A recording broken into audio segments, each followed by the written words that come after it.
What's going on, guys? Welcome to the first section of the course where we are going to be refactoring our authentication module. So this video is going to be mainly dedicated to an overview of how the current implementation of our authentication module works. And we are going to go over some of the disadvantages of that implementation. And we are going to go over how we can then start improving it. And we're going to get started with actual coding in the next video, most likely. So I want us to go over briefly how the auth service works and the disadvantages, guys. So first up on this slide, we see that we're using a singleton pattern. So let's go ahead and hop into the code to see how exactly we are using a singleton pattern. So I want you guys to open up the auth service in the starter project. And we can see that we have this auth service here. Just a quick overview. It is responsible for all of our authentication related functionality. Logging our user in, creating a user, loading user data, signing them out, uploading user data, all of that good stuff. So here we can see that we are utilizing a singleton pattern. And I'm not going to do a super deep dive into why singletons or the disadvantages of singletons. They obviously have their time and place, but in general, it is often considered best practice to utilize dependency injection over singleton patterns. And if you guys want a deeper dive in that, go ahead and just check out the solid architecture principles, or just look up the difference between dependency injection and singletons. We're going to do a brief overview, but not a super deep dive. So the reason singletons are largely bad, guys, is because they introduce global state, which tightly couples the code, and it makes testing and future refactoring harder. So right now, with our current setup, we don't have testable code. We have global state. We're not utilizing dependency injection, so we can't swap services in and out. Which we'll cover a little bit more in detail later.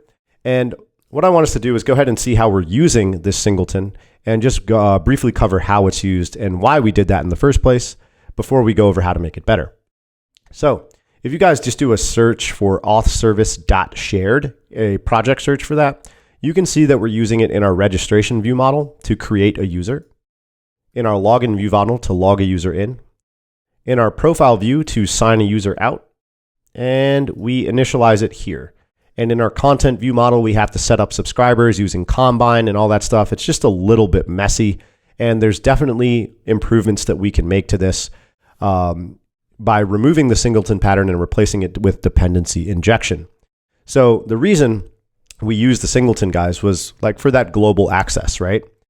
And this is going to segue into the next point. We are accessing this shared single instance of the auth service. And if we go back to it by command clicking into it, we are publishing this user session from the auth service, which is also a major disadvantage here. We'll cover that in a second. But with the current setup, it definitely works, right? Like each one of these components modifies this user session through use of this shared instance. So we don't have to pass each thing with a dependency injection or each instance of our service to each component. We can just use a global shared instance and modify this user session.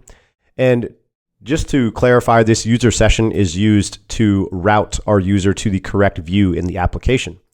So if we go to our content view really quickly, we can see here that if our user session is nil, we go to the login view. If it's not, we go to the main tab view, right? So that's the general architecture behind our current auth service and auth module. Each one of those components can modify a single instance of that user session so that we don't have to pass it between components. And it does give us, ease of use there.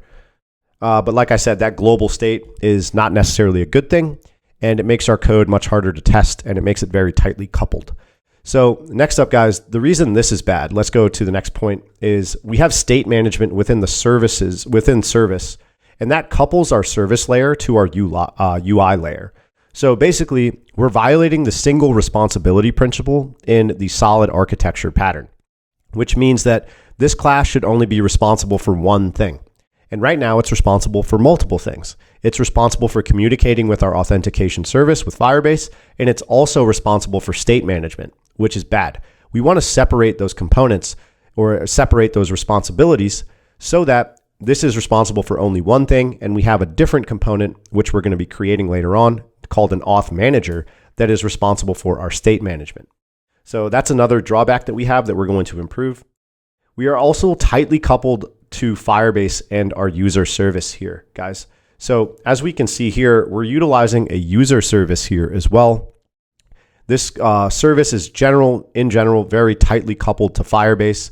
So if we were to want to potentially introduce a new authentication service into our app using something like MongoDB, Supabase, whatever, we would have to do a lot of refactoring with our code because right now this is so dependent on one thing. It's very tightly coupled. That's what I mean when I say that, to Firebase as well as our user service. So that's another improvement that we can make. Overloading responsibilities. This kind of goes to the second point where we are making that response or that class responsible for too many things. It violates solid architecture principles as we discussed previously, and the code is overall just not testable. Anytime you're using singletons, guys, it makes your code a lot harder to test. And if you want your code to be testable, and we are going to be adding unit tests for this, as I said, you're going to want to utilize things like dependency injection and dependency inversion, which is part of the solid architecture principles, and we're going to be covering that in more detail.